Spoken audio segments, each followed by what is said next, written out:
besties, welcome back to the channel. If you guys are seeing my face for the first time, hi, my name is Maya and I like to talk about books here on the internet.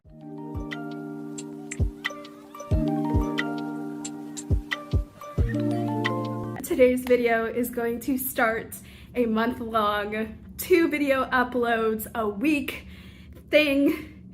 Pray for me. Today is the 1st of March and therefore the first day of Realmathon 4.0 and I am so excited. So if you guys haven't seen my TBR video, here's the video. Go check that out so you can have a little bit more context for what this readathon is, what team I'm on, all of the different prompts. Well, not all of them, but like some of the prompts, the first spin, because spoiler alert, the first spin was the first book that we're going to be picking up today, or rather this vlog, not today. I'm not picking up all of these books today, but The Astonishing Color of After by Emily X.R. Pan. And what I'm going to do is I'm going to pick the prompts after I read the book, because there are some prompts that you literally just cannot know by the title, by the summary. Some things may pop up that may be more points or may determine whether or not I take points away from a team or add points to my team. And quite frankly, I am the little instigator.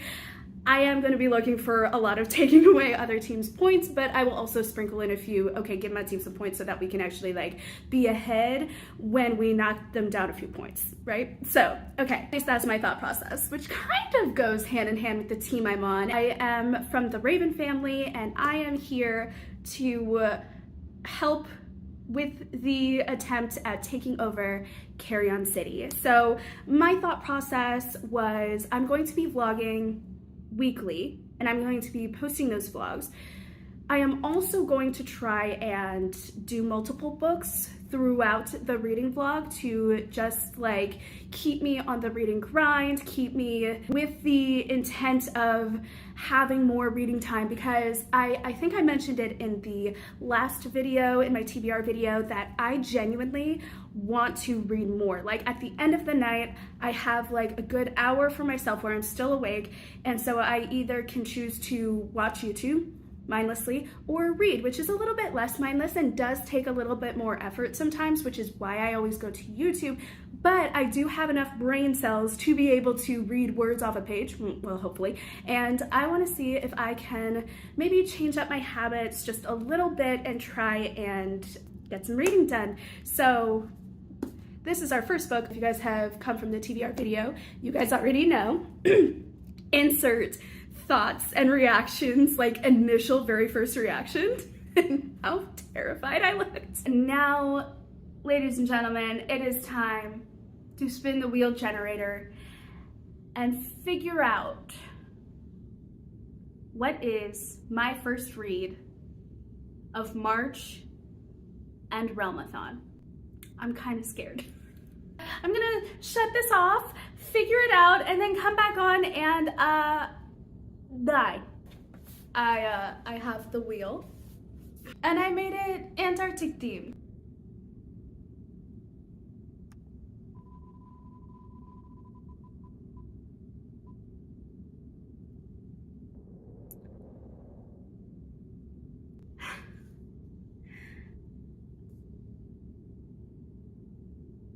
Okay,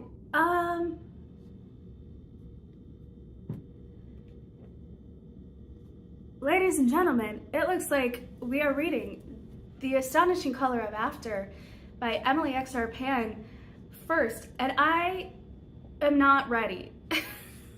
Then I kept spinning. We also got 2 more books, and I will edit it in the order that I actually got it in, okay?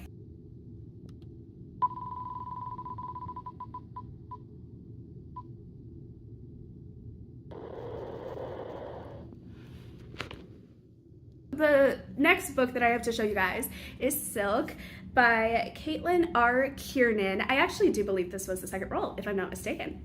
If I am, Maya, cut this out. So, editing Maya, not this Maya.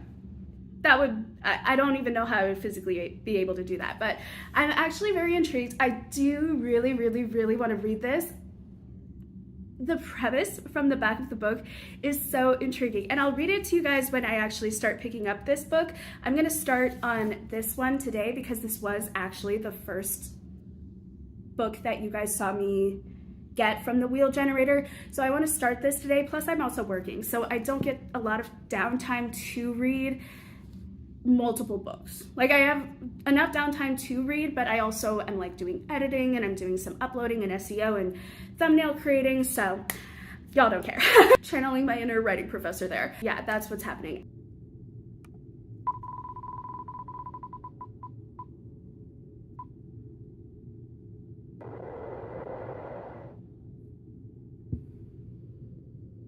And then last but certainly not least, I also got Scythe by Neal Shusterman, and this is the first book in a trilogy, but it now also has a fourth book in the series that I actually got from Barnes & Noble, and I'm very curious to read, but I do need to go back into this world. I know the premise.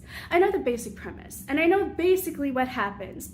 And I remember the third book being like so perfect for the time I was in, because I read it around the time I started taking my literature to film adaptation classes, and when I really started analyzing stuff, that was a good time of life. And there were so many good themes from that third book, but I want to remember what happened in the first book and the second book to then again read the third book, which I have more of a memory of because that was the last one that I had read, and then go into the other book, which is called Gleaning, and I'm pretty sure it has probably something to do with the world setup and why we even have gleaners in the first place. At least I'm hoping. Don't quote me on that. I haven't actually read the back of the book. I just saw that it was there. I was like, wait a minute, that's not a part of the initial trilogy.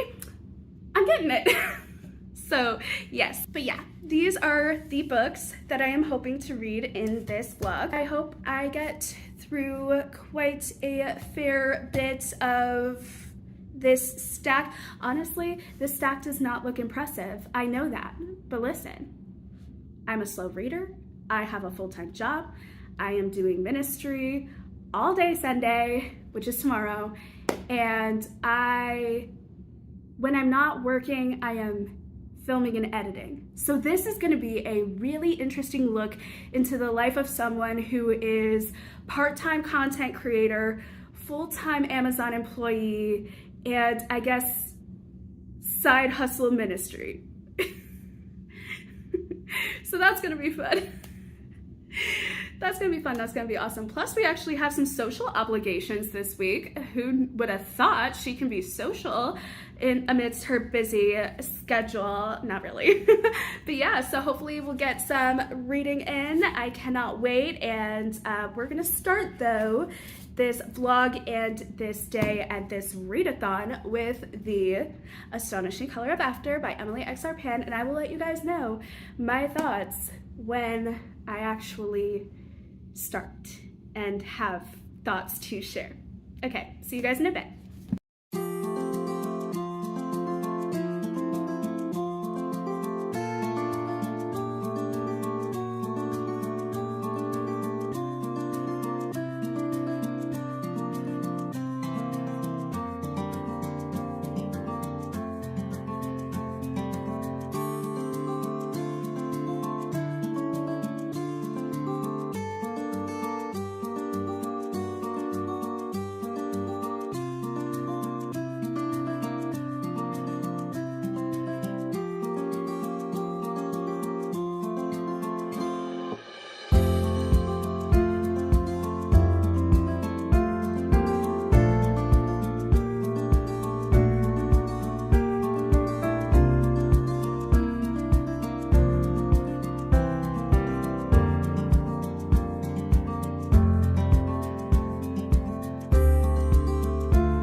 Lunch break, and we are heading out to get some Chick-fil-A because that is apparently what I am craving at the present moment. So the work day is going well. Let me catch you guys up to speed. The work day is going well. It is flying by, and what I didn't know about the readathon that I'm going to be participating in is that there are reading sprints. If you guys don't know what that is, basically live streaming reading books essentially, and normally the person who does the reading sprints has their computer sounds like turned completely off, mics are muted during the time of reading, and you do like Pomodoro style method of live streaming where like you have time dedicated for reading because that is what the thing is supposed to be for, right?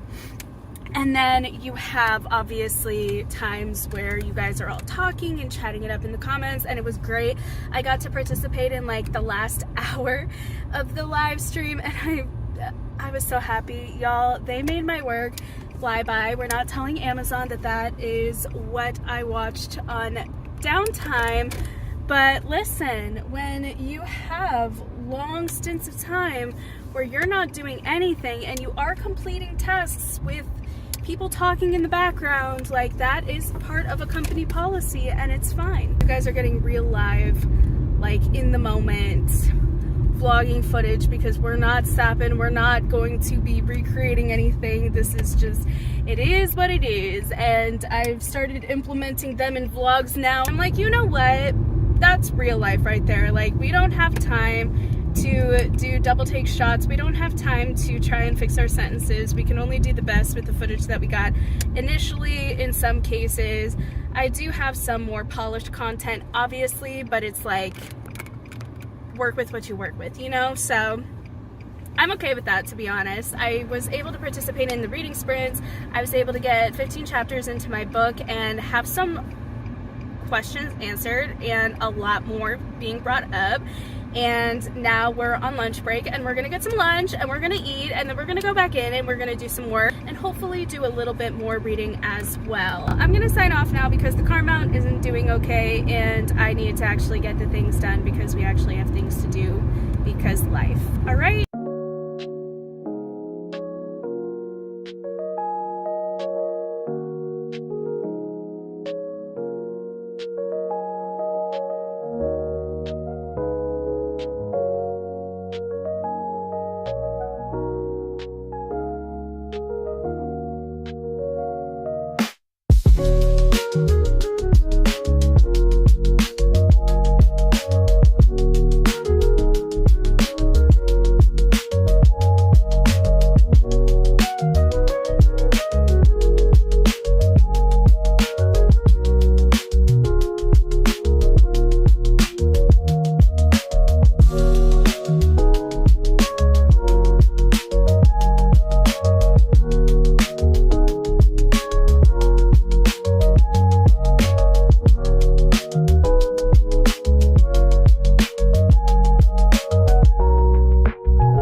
Later. Also, by the way, how are we feeling about the K-pop wall? Do we like it? Do we dislike it? Do we feel neutral? Let me know in the comments. Wow, okay, so it's been a bit since I've talked to you guys because I literally last talked to you guys, like physically talked to the camera on Saturday, but I have been filming things, you know, from the other days, or at least I tried to. I don't know if I'm gonna keep the footage in from Monday because I actually don't know if I have anything worthy of keeping from Monday, because I know at the very least I vlogged like a pan of the book, but it literally looks like how it was at my desk and you couldn't really tell the difference. So I'm not entirely sure. For aesthetics, I'm not sure. However, what I can say is on Saturday, I started reading. I got about 50 pages in. Sunday, I didn't read at all. I went to Target and I was shopping, but I wanted to give you guys the little mini haul of what I got at Target because I feel like that is poignant for the video. And I won't have to like keep everything around until I collect at least a certain number of books to be able to do another book haul. I already have a video for a book haul coming up next week that was supposed to be going up in February. It's a little bit late. My hair is the way it was a couple weeks ago, not the new hair.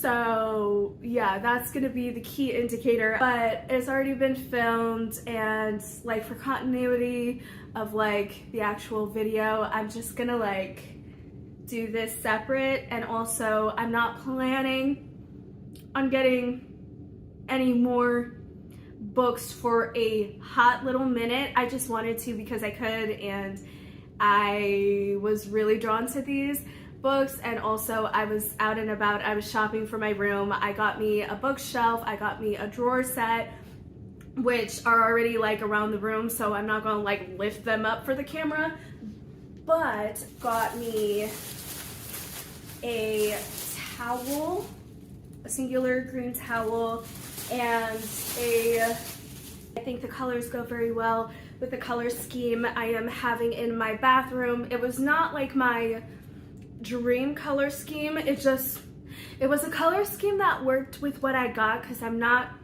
paying money to paint over on the walls. Like, it's just not worth it to me. Like,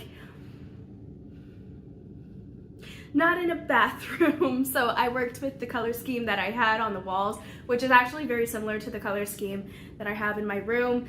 I would paint over in my room, but I really just want to get the setup first and then start to work on the ideal colorings, the ideal backgrounds, the ideal setups and things, and accumulating all of the things. But as it stands, I'm working with what I got and still keeping the color scheme that I want in mind, and then just kind of building around all of that, but making it work for the time being so that it doesn't look, at least eclectic would be the better word. So I got all of that, and then I got another bag. I got some more practical stuff. So my friend gave me a hair drain for the shower, a little flower hair drain. Love that. I got me some string lights. I also got me, I forgot. I also got me a lava lamp, because here's the thing. I don't have any light in my room. The light that you guys are seeing right now is all natural, coming from the large gigantic window across from me. So I got me a lava lamp for the evening so that I could just have light all around the room. But then also I wanted to hook up these string lights that look like this on probably actually this wall, because there's another wall as well where I could put all of like my K-pop stuff, and then the other wall where I could put my Harry Potter fandom-esque stuff as well. So like I'm trying to figure it out, because I have so many things that I am interested in and have collected over the years, mostly like Harry Potter, fandom, theater things, and then there's like K-pop. It feels like its own different thing, and it deserves its own wall. So, and also I have more stuff involving that as well, so I feel like that would just be the wise decision. But anyways, yeah, so I have some lighting options for my room. Love that, so I can actually see at night. That would be lovely. And then, now we're getting to the fun stuff. I also got me Stray Kids' new album. Okay, so I have gotten enough stuff, new stuff recently, that I have not unboxed yet. For my lifestyle channel, I want to unbox some of the K-pop albums and see what exactly it is that I got, so I'm very excited. And then the books, because this is a reading vlog, and like I'm trying to make it as reading bookish themed as possible. I got The Zodiac Academy by Caroline Peckham and Suzanne Valenti. Oh, okay, is this double author? Or is this just a really long name? I don't know, correct me in the comments. But from what I gathered of this series, if I am remembering other people's summaries correctly, is that we are following two girls who are sisters. They are very poor. They get a chance to go to this academy, and at the end of it, they're promised a wealth and a position on the throne, and the throne is a part of it. And so they are like, awesome, money, we kind of need that. And so they're going through the academy, and there's a group of boys or men, I'm not entirely sure the age ranges, but they are there, and they already have like a claim on the throne, as long as these two don't get it, because they're actually the heirs to the throne, even though they don't know it. But these boys know it, and they also think they have a stake of claim on the throne, and so they're trying to get them to leave the academy because they need to graduate the academy to get the throne. Sounds good. And then I bought The Silent Patient by Alex Michaelides, and I already owned this book. However, I bought this book for a friend, and that actually reminds me, I need to text her and let her know I have her book. But basically, she bought herself a book with a gift card that she had, and I was just like, bruh, do that because I think you'll actually like that book. This is a book though that I also think you will like, but it could be a hit or miss because I don't know what type of reader necessarily she is. Like, she seems to like certain things that I like and certain books with certain elements that I like. However, she also likes some things that I don't tend to like. So I'm like, if I'm giving you this recommendation, I want it on the basis that, you know, just in case you don't, like, get the one that you're leaning towards that I personally just don't vibe with. I don't know. Like, she asked me her opinion, like, which book should I read first? Or which book should I get? And I'm just like, well, the other book I have no idea about, but I also know you and, like, how you read in the genre that I'm not particularly into. So I think you should get that one. I'll buy you this one, girl, and you can read both. And she tried to talk me out of it. I was like, no, I'm forcing you to read this book and a conversation. And she's like, okay. So yeah, that is the like little mini haul of things that I got from Target. On Sunday, on Monday, I was at home. I was doing the adulty thing. I was doing chores and errands and stuff like that. Well, mostly chores around the house. I didn't really go out, and I actually did go out though later that evening to go to my mentoring session. And then also I stayed behind to talk with a friend. We had our talk. We then agreed that I was going to drive her home, so I stayed there so that she can have a ride. I gave her a ride back home, and during that time frame, I did my devos, and I started reading a little bit more of The Astonishing Color of After. So I did get some pages in. I am currently on page 142, chapter 35, Visual Proof. So I'm a fair bit in. One of the first things that I said about this book that I wanted to know, based just on the summary alone, was the father in Leigh's life at all? Leigh being our main character. And we find that out very quickly. Yes, he is. For all intents and purposes, it seems like a fairly normal home and family on the surface, right? But as we're starting to read more into the story, you see that there are cracks in the foundation, and I'm currently still in the middle of finding out why. I think there are some things that have been brought up that just lead to more questions, but also not done with the book, so we have time to get the answers. What I find very interesting is that we immediately start off the story with Leigh, and she comes home to her father, and the scene of the paramedics and the ambulances and like all the people you call for the emergency contacts coming into her home, and she sees her lifeless mother's body, and you come to find out the mother took her own life. There were other elements involved, like she very much had depression, she was on medication, and other factors were at play as well. I think it also went a little bit deeper too than just the depressive elements, but that's more of a speculation as we're continuing on with the story. And she is remembering that day and remembering what that was, and that was the day she finally kissed her crush for the first time, and just the weight of that. And she is constantly thinking in her head, if I had seen the signs, which I knew the signs were there, but I didn't think that they were signs. Now looking back, I can see that they are. If I had just listened, if I had seen, would I have gone to his house? Would I not have just gone straight home to be with her? Would I have done something differently? And you see these questions keep popping up, and poor little thing, like, she is constantly asking those questions.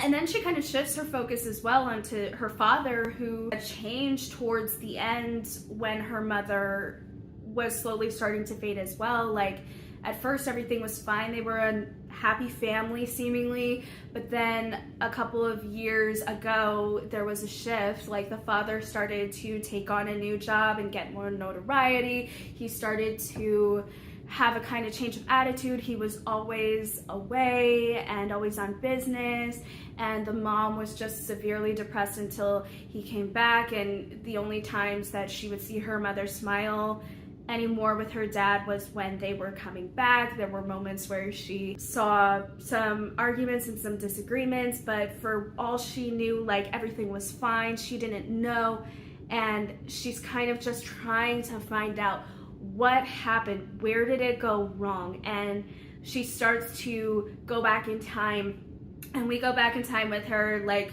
from where she thinks it happened, from when she first noticed things were different, from when she first noticed that her father was away all the time, when she first noticed that her mom was starting to get more and more into a type of state that was just very concerning. And then it led to other physical things that were concerning as well. And she kind of recounts certain things as well as kind of like an embarrassing thing for her, but looking back, she was like, maybe if I would have taken it for what it was, maybe I could have done something different. And it's really going through it with the whole grieving process and kind of how one thinks, like, okay, this happened, like, who's to blame, basically. Like, it's going through the very human emotion of what could we have done? What could we have changed? What is it that we didn't do? What could possibly we have done? And I think it's gonna lead to, and this is just my speculation, I think she's gonna find her answer is there was nothing she could have done to prevent what happened. And I think this character is really gonna go through it. Like, this author does not hold back on showing the grief and the mourning process and kind of her coming to terms with a person she thought she knew but really knew nothing about, coming to terms with her feelings at the time and how she feels about it now, and how she is dealing and coping with the knowledge that her mom is not there anymore, how she's dealing and coping with the knowledge that her father has changed, and there may be a forever change in the relationship there, dealing with new family members who she was never allowed to know about, and dealing also with the fact that her new family members don't speak English, they're from a different culture, and she's having to learn about a past and a mom and a culture that she never knew existed because she wasn't allowed to know that those things existed. She wasn't allowed to follow through with her questions and asking and trying to learn these things, and the things that she was allowed to learn, basically, she didn't take up on. And now she's feeling like she's lost and she doesn't belong anywhere she goes at the moment, and she's really going through it with the grief, and I am very intrigued to see where it goes from there. So I might have a little bit more specified thoughts on that as well as I'm remembering certain things. But one of the things that I appreciate about this book and about the main character, Lei, that we're following, is she sees the world through color. That's kind of how she describes her world. So she describes feelings and emotions and certain things through the usage of color, and she is describing this process through color and each different emotion that she's feeling through color, and bringing it all back to color. And then also, just as she's going through the grieving process, giving us all of these different colors and these different emotions and these different feelings, and it's really painting a vibrant picture, if you will, of what it's like to go through that grief. And I greatly appreciate that, and I appreciate the author for writing it like that. And yeah, I greatly enjoy that perspective. I'm gonna clean up my desk space now because you guys can't see it. Well, I can show you guys. So I'm gonna clear up this desk space, And then I'm actually gonna start working on editing the video that is gonna go up before this video, which is my February wrap up, because it's literally being posted tomorrow. So we're gonna get that done first. And then we're going to read a chapter and pick one. And then we're gonna read a little bit more of The Astonishing Color of After, and I'll give you my thoughts as we continue throughout the book. And I'll also probably give you guys a better summary than what I did, but basically, like, the first initial impression that I had was what is going on with the father, what is going on with the grief topic, and so I think I have my answers pretty well in hand there, and so that was what I was focused on.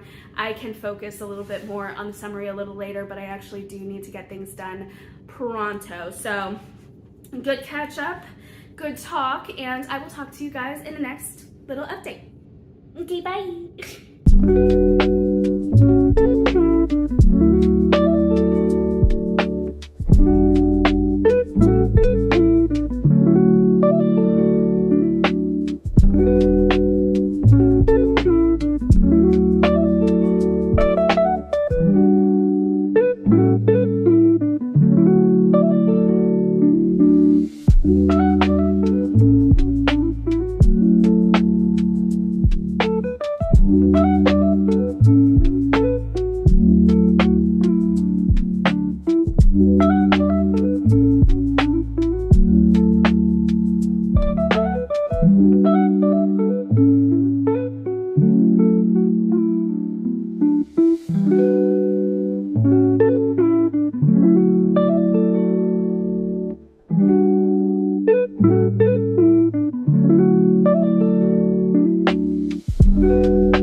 It's confession time. My voice. Can you tell I just woke up? It's confession time. The last time I updated you guys, like verbally updated you guys, I was talking a little bit about The Astonishing Color of After. I was talking about my plans to read a chapter of these next two books. Yeah, that didn't happen. Also, I did get some footage after that day. So the day that I talked to you guys was Tuesday. I got some footage of Wednesday. However, I did not come online to update you guys because I'm actually quite shocked that I got anything of Wednesday because of what Wednesday was. However, looking back at the footage, that all happened prior to my devotional time, where I just I had a prayer request involving something that I didn't realize I needed to go through too. And then I went through that as I was praying. And let's just say this book about grief is not it. That, amongst other things, is the reason that I cannot continue this book right now. So we're gonna softly DNF this book, not completely, just, you know, I was feeling things yesterday, it's very fresh, and I don't want to read heavy. Also, we're not trying a chapter because from what I know of the summary of this book, it might be a little bit heavier. There might be some heavier topics, heavier themes, and I just want nothing. I want to escape. So what we are going to do is we're just gonna read Scythe today. I may pick up Silk a little bit later. I might do it even later this evening when I come back home. But the thing is is I want to read. I am feeling in the reading mood. I'm just literally, in full transparency, I'm just not ready to pick up a book about grief. Like, I'm not. Like, you go through it with this character, and I can't. So we're not doing that. Also, that makes it a better reading experience so that I can give the better ratings for the book in general. Not to say that if I don't have a good reading experience that I don't oftentimes rate books higher simply because of how well they handled a topic, but you know, I don't want that experience, that weight to carry on into the rest of the month, because I'm so excited. Like, I'm so excited for this month. I'm so excited for Ramathon. I was able to hop into a little sprint there yesterday, and although I wasn't able to read, I was able to get ready for the evening. So there's that. They helped me wake up and become alive, basically, because I was going through it yesterday. And so yeah, that happened. And there's another reading sprint today with my team lead, Books with Lexi, and quite frankly, I love her. I love her content. I've been binging her, and I want to be on there. I want to be on there. I want to be happy. I want to be reading some pages and representing for Raven family. So we're doing that, okay? We're turning the mindset around. We're doing well.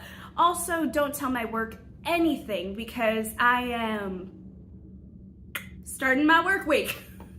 This is my short work week, okay? I call my short work week the week where I don't have to work on Wednesday, and I call my long work week the week that I have to work on Wednesday. So this is my short work week, but because we get paid weekly, my long work week salary is gonna be hitting tomorrow.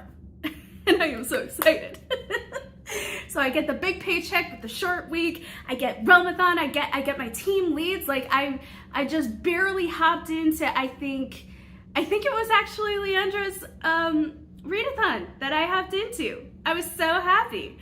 No, wait, I'm sorry. No, I caught the tail end of Leandra's, and I caught the tail end of, I think, Melanor reads as well. Okay, maybe I went to more sprints than I thought, but I was able to hop in at little moments. It was fantastic. Actually, you know why I didn't count Leandra's? It was because I literally only got there as they were saying goodbye. So I was like, oh, well, go Ravens, okay, bye.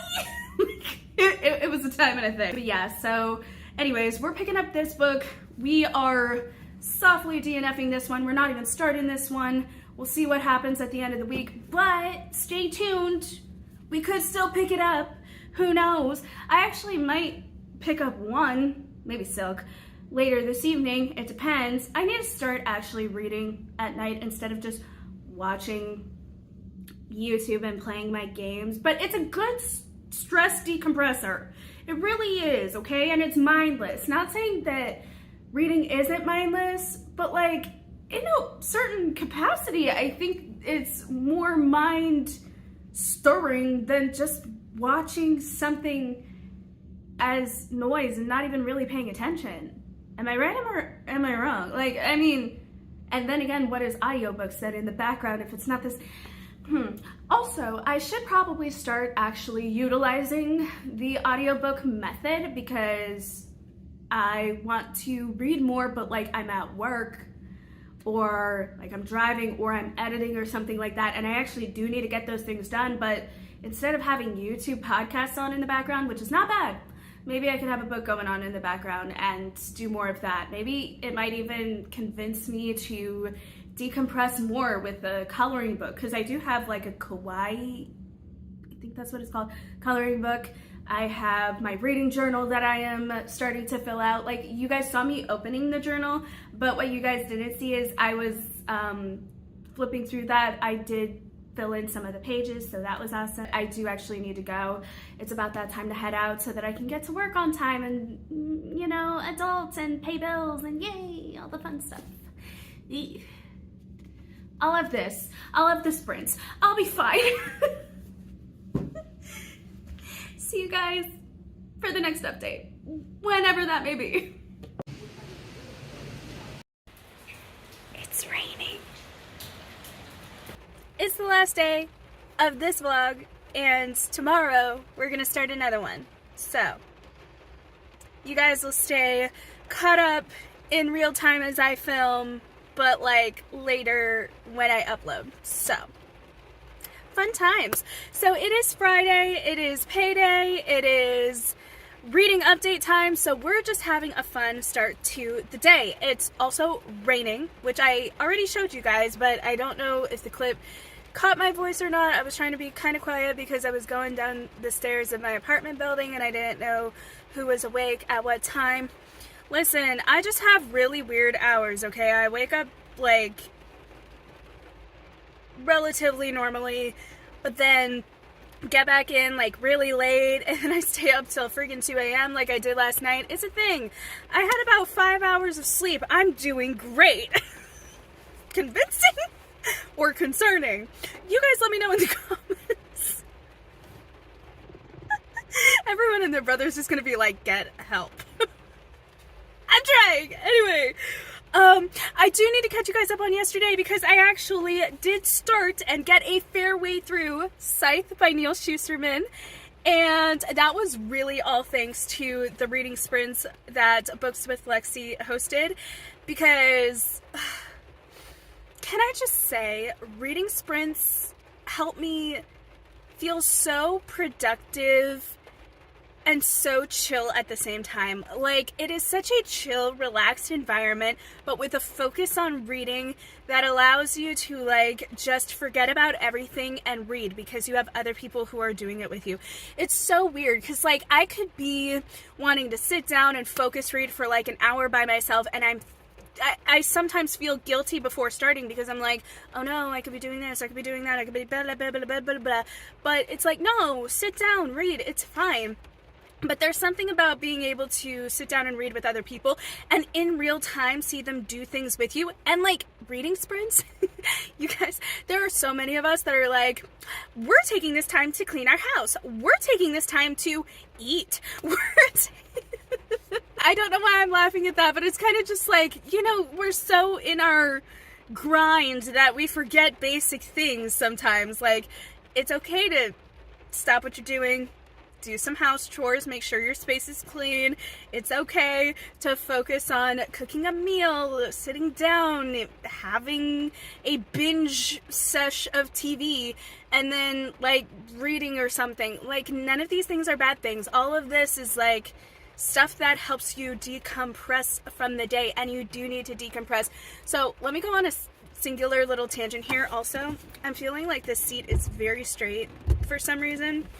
Like ramrod straight. Tangent before the tangent. I was coming to work today and I was realizing as I was driving, I'm like, I feel so squished. I feel so tense. I feel as though the way that my body is, it's just a lot right now. So I kind of leaned the seat back a little bit. Don't actually do that while you're driving. I did that just accidentally, but we were all going slow because there was rain. So I leaned it back and I was like, my shoulders are not that tense. My body does not feel so tense. I'm still like up in a good position, but like body's not tense. It was fantastic. Now to the other tangent, so that's a side thing. That's a side quest.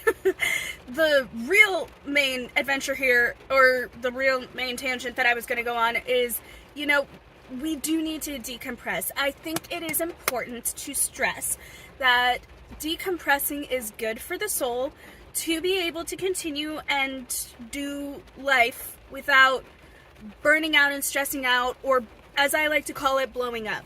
Okay? Because there are some things about life that if you just keep in and you don't address it, you don't go through the feelings of whatever it is that thing made you feel, then it's gonna explode in an unhealthy way, because even if it's contained to a room, you still let it get to that point and you still let it just like build up inside you, and that's not healthy. Because oftentimes, I don't know if y'all experience this, but oftentimes it, for me anyway, it comes out in physical form. Like if I don't explode, say I just let it fester, but it like I cry into a pillow later on, sometimes it takes me to the point of like physically hurting to get me to the place where I just release it, whether that be through crying, through ranting, through the not right method of exploding on other people, like, for no particular reason. Well,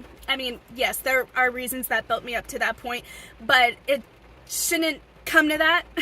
Like, it shouldn't, whatever it is that, like, tipped me over the edge didn't deserve all of that pent-up anger and energy. So, anyways, that's a whole other side thing. But basically, what I'm saying is decompress, and reading books, doing a chore that you find just, like, fun to do. There are some chores that are fun. Laundry, the bane of my freaking existence. Ironic that I showed you guys me doing laundry, huh? Yeah, but bane of my existence. But I like doing, like, I like hand washing dishes sometimes.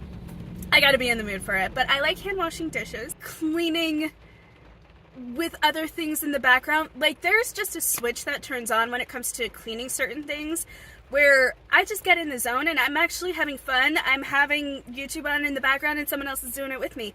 You know, it's the feeling that you're not living life by yourself and you have the company of other people doing other things with you. And that's what I love about reading sprints. That's what I was getting off on. And I love that feeling because there are so many people doing different things. Like, there are some writers who were doing their writing thing. There were some people who were doing work, me, but don't tell Amazon. And there were people who were actually reading. I actually did do a little bit of reading. There were people who were editing. There were people who were cleaning. Like, it counting inventory in some cases for, like, merch and stuff. It was so cool. But it was so cool that, like, we were all doing things together and in real time, just kind of, like, hanging and chilling and chatting it up in the comment section. There were some interesting moments where I was just like, and not just this reading sprint, but there were some interesting conversations throughout all the reading sprints that I joined where I'm just like, huh.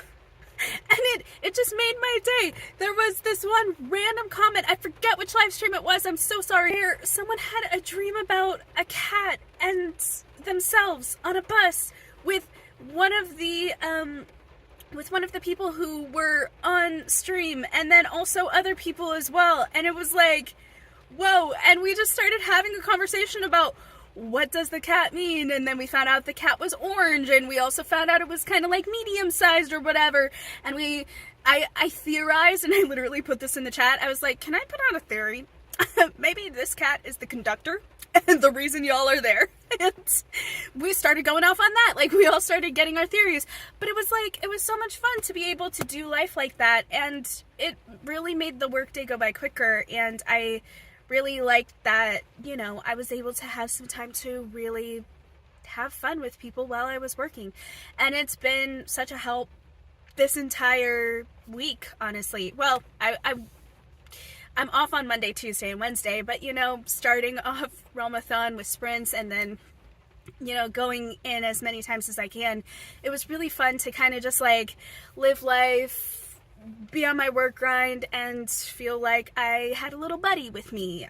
Well, not little, but you know what I mean. Had like a buddy with me the entire time, and it was so fun. And I don't know what I'm going to do when this month ends, because it's like, oh, I enjoy this. Maybe I should find other people to watch so that I could be on their sprints and just, like, feel that sense of community again. I don't know. I think it was great. Anyways, so all that to say, I got some reading done yesterday on Scythe by Neal Shusterman, and I'm exactly 62 pages in, and I am having such a fun time. You guys, I forgot how good this world was, and I forgot, like, how deep the conversation and how problematic certain elements are. But I think, too, when I first read this anyway, at least the first two, I wasn't really, like, an analyst reader. Now I am, and now I'm having so much fun with it. I had fun back then, too. But for me back then, reading was escapism. Today, there is an element of that, but I like digesting worlds and really really like diving in and really analyzing all of the different conversations, all of the different elements and styles and techniques, and just absorbing all of that so that maybe I could then exude that in my writings as well, and take little elements that I love or elements that I didn't love and remind myself to write in the way that I would like to have a book written for me. Really developing my tastes and articulating my tastes as well, and really just diving into all of that. I really forgot what this world can give us, and literally right off the bat, like not even chapter 1, but within part 1, you start off with a journal entry from an actual scythe. Scythes are the basically Grim Reapers of the world. I'll get into more of it later in a second. But I literally, can you see the markings? I marked this page up, literally just a journal entry, but some of the quotes literally from this book that I just was like, oh my goodness, there's so much content here. Let me just read it for you. Everyone is guilty of something, and everyone still harbors a memory of childhood innocence, no matter how many layers of life wrap around it. Humanity is innocent. Humanity is guilty. And both states are undeniably true. Now, I did write something. I did write something on the side, but I'm just giving you guys the quotes, okay? And so the second one was, but we do not officially call it killing. It's not socially or morally correct to call it such. I have some thoughts on that as well. If you guys want me to like go deeper into these thoughts, I would love to do that with you guys. I genuinely, there are a list of books I'm creating right now where I'm just like, I need to deep dive the heck out of these books. I have so many thoughts on just these 2 quotes alone. And that wasn't even all 3. There's a third that I got as well. And this is a quote. We are instructed to write down not just our deeds, but our feelings, because it must be known that we do have feelings. And I just have so many thoughts, but basically, okay, so let's talk about Scythe and the world that we are thrust into so far. Well, actually, let me read the back of the book so that you guys know the basic summary, and then I'll get into my more in-depth thoughts and analysis of the story so far. Thou shalt kill. A world with no hunger, no disease, no war, no misery. Humanity has conquered all those things, and has even conquered death. Now scythes are the only ones who can end life, and they are commanded to do so in order to keep the size of the population under control. Citra and Rowan are chosen to apprentice to a scythe, a role that neither wants. These teens must master the art of taking life. Art being in quotations, by the way. Knowing that the consequence of failure could mean losing their own.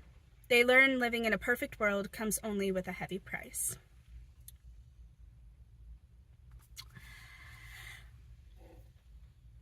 Okay, so now that you've got the summary, let me give you guys a tea. We are thrust into this world where, like the back of the book said, it's a perfect world. There's no war, there's no disease, there's no death. And human population has reached its perfect state. There's nothing new to learn. They have reached their fullest potential. And now they are just living, and they have to have population control, because apparently this perfect world, the perfect knowledge of the world, can only exist on Earth. They tried colonizing other planets, didn't work out so well. So they decided, oh, we'll stay on Earth, but we will have a very controlled population. And this controlled population is determined by scythes, humans. Because the almighty being of tech that is known as Thunderbird, which was initially the Cloud, could tell you who is most likely to die due to what causes, but because there is no humanity in tech, they decided that humans are going to do the killing. Thus, scythes were made, and scythes are technically supposed to be revered, honored, but of course we're human, so we're gonna fear them, because death is something that people fear. They have conquered death. They know what it means to conquer death now, and they no longer fear things that could kill them, but they do fear actual death. There is still that element of the population at play. And so we are following along two individual characters in this world. We're following Citra and Rowan, and they are both coming from the same ideology-ish, kind of, about the size, and the same kind of bravery and pushing back on size and what they mean for this world and why they even exist in the first place. And we're kind of seeing two different moments play out. So with Citra, we are introduced to her first, and she and her family are having a normal dinner, and all of a sudden someone just comes to the door, and it's a scythe, and they're like, "Can I have dinner?" The family is terrified and thinks that they're going to be gleaned, and the scythe is like, "No, I am here to glean your neighbor, but she wasn't home, I was hungry, I asked you guys for a meal." I was like, what? Okay, sweet, I guess, I don't know. But Citra feels the type of way about this, as you should, right? You're like, what the heck? You're here to kill somebody, and because they weren't home, you're coming to our house and terrifying us and asking for a meal. What is this? But they have this conversation that is very interesting, because Citra she has an attitude, so she pushes back on it and his visit and the reason for it. So there's this specific conversation where the Scythe Faraday, as we later learn his name is, he asks the parents, "What do you do?" And the parents are like, "Oh, I do this, and oh, I do this." And he says to both of them, "You're not needed in this society. Like, why do we still have positions like that?" And they're terrified. They don't know how to answer that correctly. And Citra is kind of going over in her head and thinking, he's right. I hate this, but this is right. Like, in this world, we don't need historical researchers, which is her father. We don't need genetic testers or people in the genetic field, the genetic mutation field, specifically food related, in this world. So why are any of us still here? And I like Scythe Faraday for even bringing this up, because it brings up the conversation of what this world became. It became so perfect, it became so organized, and it is so structured beyond human need. But humans are still here. Why? And bringing up that the scythedom as a whole, the idea of size, and also the idea of controlling human population and who decides what in regards to who gets killed. I like that it's showing it in a wrong light and being like, I mean, this is wrong, but this is the way of life, basically, is what they're thinking. But Scythe Faraday is pushing the conversation and being like, come on, like, this is wrong. Admit that it's wrong. Like, clearly, we're not changing it, like, overnight, but think for yourselves, what is the purpose? Because if we don't know what the purpose is, how are we going to be better with the world that we have? That there were a group of people who could play God, basically. And that is not right, and it's not perfect anymore. Like, this world is sold as a perfect product, but yet it's not. It's not. And it has lost a sense of reverence for life and for emotion, and everyone still has it, but it's kind of muted. But when you focus in on it and you start to understand humanity as it was and humanity as it is now, maybe that's going to start to mean something, and maybe there's something worth fighting back against the system for.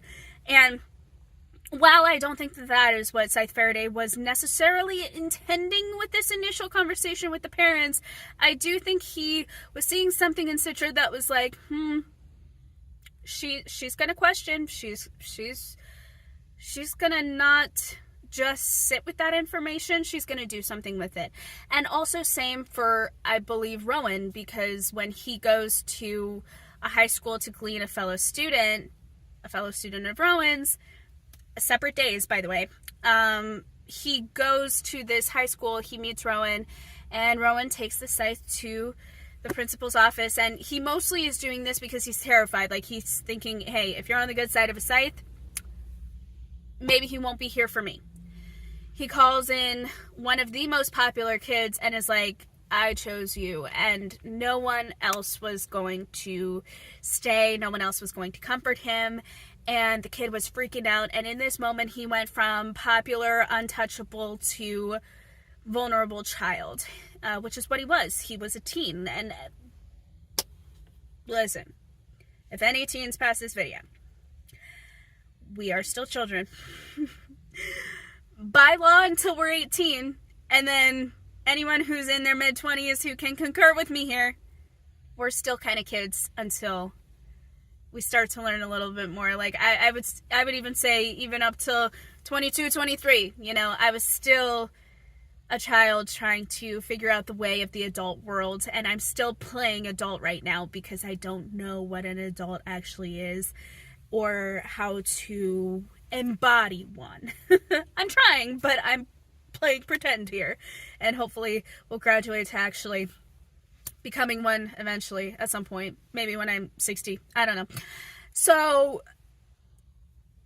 he's a vulnerable kid who has the world ahead of him. Like, he is showing so much promise in the world of sports and athletics, and his life was taken, and Rowan decided everyone else is abandoning this kid, and he clearly needs someone. And his family wasn't there, no time to call them, so he was like, let me see.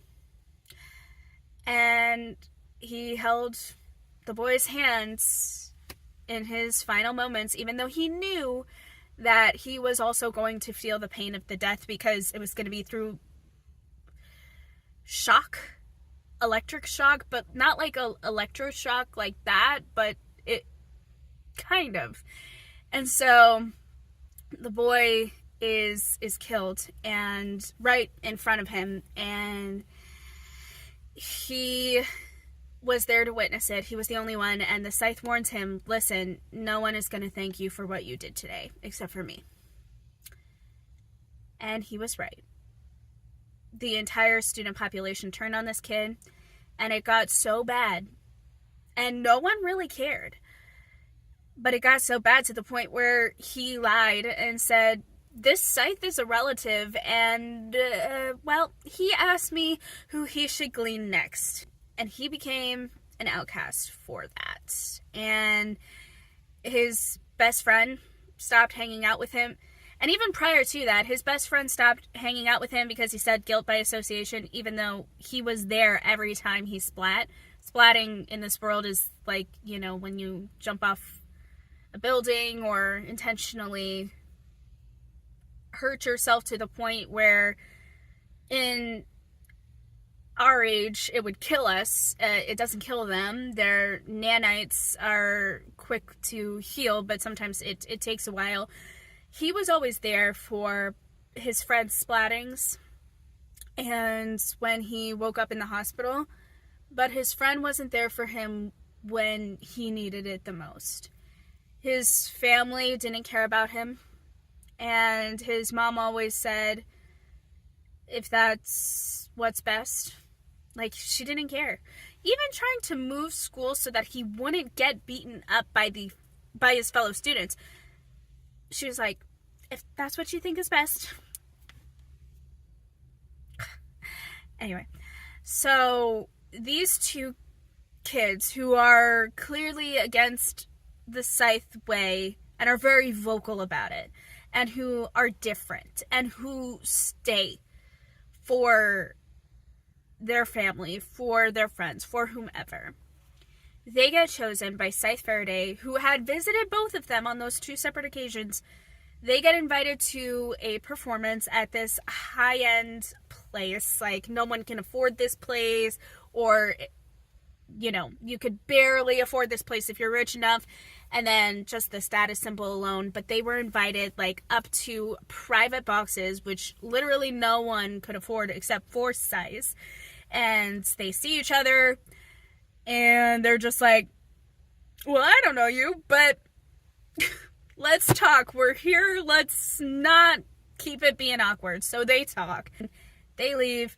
Scythe Faraday is like, listen, I'm part of the Scythe world, and we always have conferences. And I was told to pick an apprentice. Both of them are like, choose them. Choose him. Choose her. And he was just like, no, I choose both of you. Whoever is not chosen by the end of this will get to go and live their normal life again. They were just like, what? They don't want it. No one in this world wants to kill. And that's the first thing that you have to be to be a Scythe. You should not want to kill.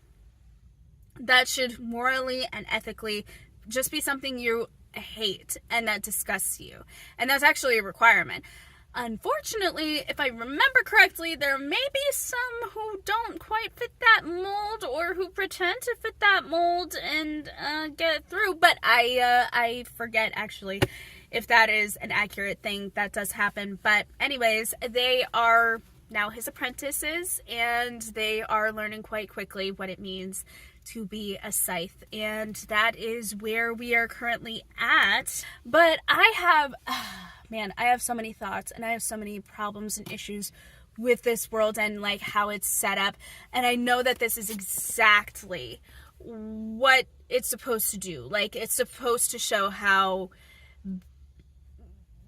problematic certain things are, and I am here for it. I feel like I don't know. I feel like I have so much to say to it, and I really do need to actually, like, write down my thoughts so that I can, like, articulate this better at some point and just do a freaking deep dive. Y'all, I am building a list of the books I want to deep dive. I should write the list. I should write the list, and then I should give you guys all of the books that I'm hoping to deep dive at some point. But, like, yeah. I am hoping to read a little bit more of Scythe today. I am hoping to maybe pick up Silk and at least read the first chapter this evening, but you guys will see what will happen. I am going to outro this video here, and I will say, whatever happens after this is going to be montage footage only, and then I will also put up the stats for the amount of pages that I read and for what book, because next week I am actually going to spin the wheel for 3 more books so that I can have more options to choose from, and hopefully my biggest want for next week is that I'll be able to again pick up The Astonishing Colors of After, Color of After by Emily X.R. Pan, and get more into that. I really don't know what is going on with my emotions at the moment, but I do know that I need to feel them and work through them, and part of that is not reading this book for right now, so hopefully I'll be able to pick it back up before the end of the month is over, but we shall see. So thank you guys so much for watching, and thank you guys so much for being the best bookish bestie that ever was, is, or ever will be, and I'll be seeing you guys in the next video. Bye!